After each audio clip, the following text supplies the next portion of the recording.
Salam berjumpa kembali teman-teman sekalian, Bapak Ibu, saudara-saudari, sahabat-sahabat yang terkasih.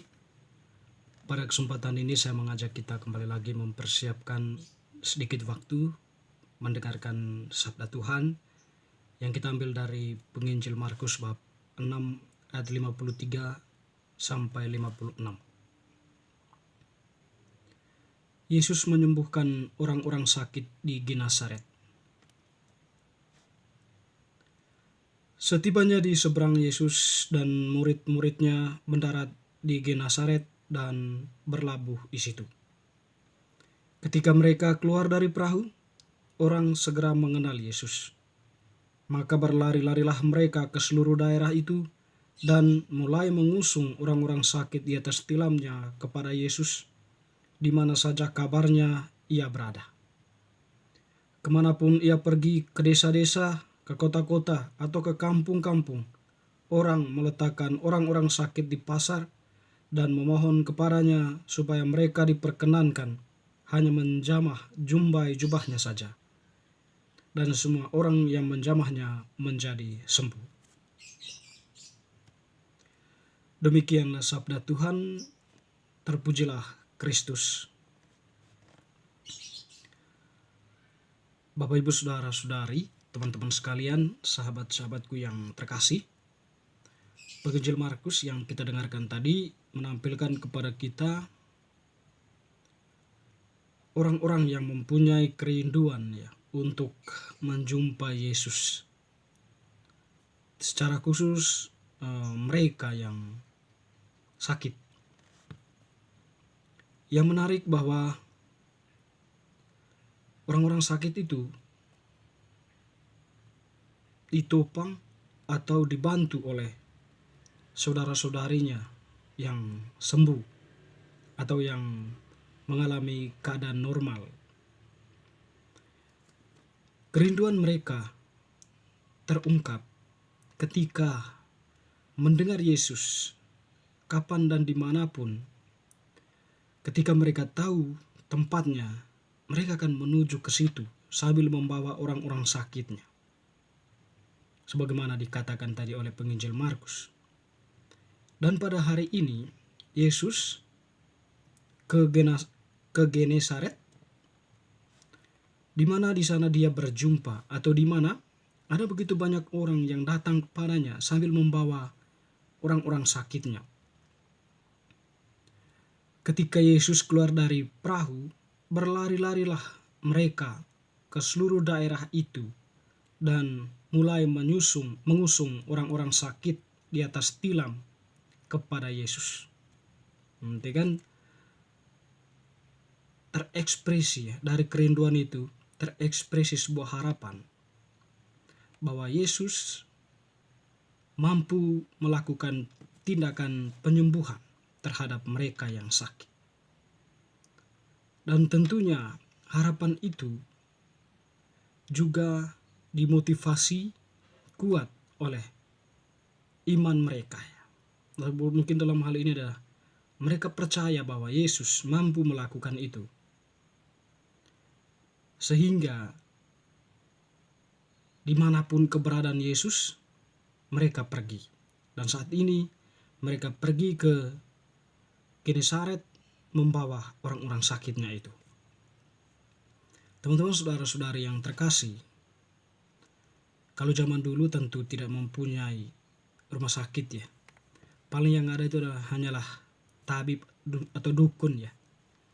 Di mana mereka memperoleh kepercayaan dari masyarakat untuk setidaknya melalui cara-cara mereka. Harapannya orang yang sakit itu mengalami kesembuhan. Tetapi pengalaman banyak orang, termasuk kalau kita mendengar bacaan Injil dalam konteks seorang perempuan yang mengalami penyakit pendarahan, justru dia mengalami penyakitnya semakin parah, tapi tidak mengalami kesembuhan. Dan ketika dia mendengar Yesus datang, dia dengan iman, dengan keberaniannya menjamah jubahnya, lalu kemudian mengalami kesembuhan. Ya, itu tadi seorang yang sudah bertahun-tahun mengalami penderitaan, mempunyai harapan berjumpa Yesus, dan ketika Yesus ada, dia tidak menyia-nyiakan waktu itu, tetapi memanfaatkannya sedemikian rupa dengan keyakinan, dengan kepercayaan yang teguh. Asalkan saja saya bisa menyentuh jumpai jubahnya. Dan itu yang terjadi, dia mengalami kesembuhan. Demikian pun orang-orang tadi itu ya. Jadi selain mereka pergi ke sana meminta Yesus untuk memohon kepada Yesus untuk menyembuhkan mereka yang sakit, juga hal yang sama diungkapkan. Jadi orang-orang sakit di pasar mohon kepadanya, atau di mana Yesus sedang lewat itu ya, pas di pasar itu, sehingga banyak orang yang terbaring di situ. Mereka memohon kepada Yesus untuk menyembuhkan atau memperkenankan mereka untuk menjamah jubahnya saja. Jadi ekspresi iman yang luar biasa ya, ekspresi iman yang teguh dari mereka yang sakit itu.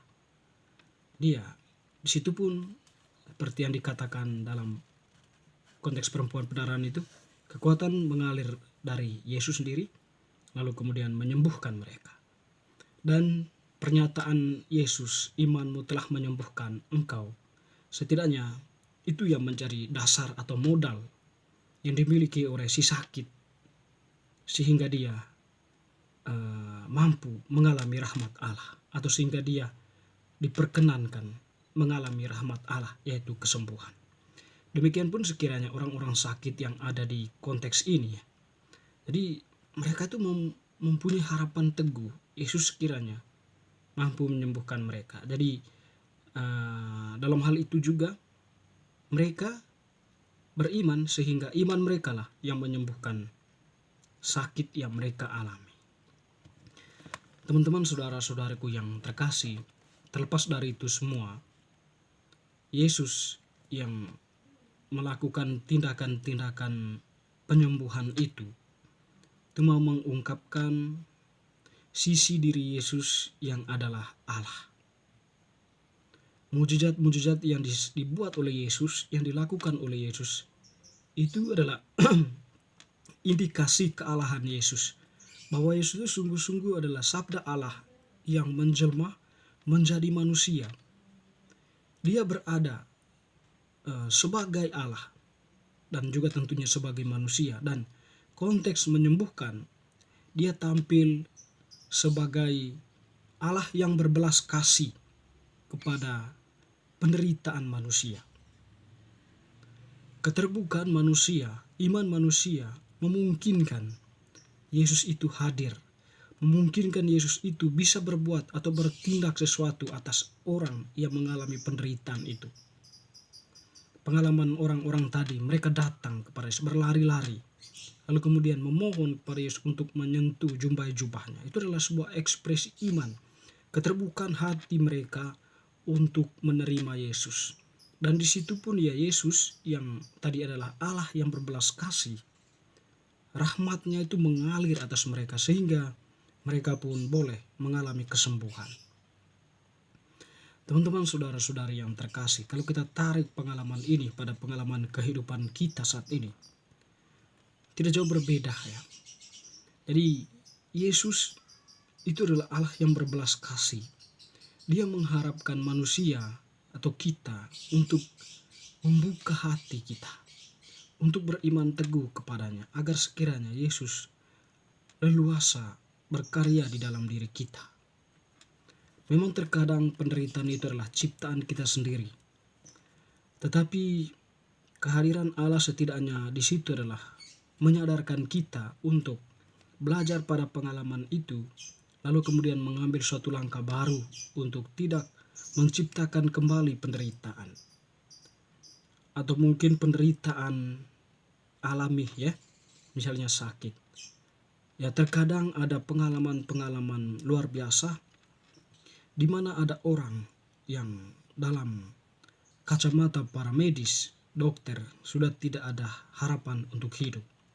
Tetapi iman orang yang sakit itu ya memungkinkan Allah berkarya di dalam dirinya, sehingga dia pun bisa mengalami mujizat kesembuhan. Di situ pun ya para dokter ya ia mengakui bahwa itu adalah sebuah mukjizat. Jadi ada sesuatu yang berkarya di dalam dirinya, yaitu tentunya adalah Allah sendiri. Jadi Bapak Ibu Saudara-saudari, Yesus atau Allah akan berkarya dalam diri kita manusia kalau kita sungguh-sungguh percaya kepada, beriman kepada, dan tidak berhenti di situ. Sebagai ekspresi iman, kita mewujud menyatakannya dalam kehidupan bermasyarakat, berkeluarga, maupun dalam lingkungan kita bekerja. Teman-teman, saudara-saudari, semoga bacaan hari ini semakin mengingatkan kita, meneguhkan iman kita akan kealahan Yesus, dan juga meneguhkan iman kita untuk tetap setia teguh kepada Allah, sehingga kita pun membuka hati kehadirannya. Semoga. Amin.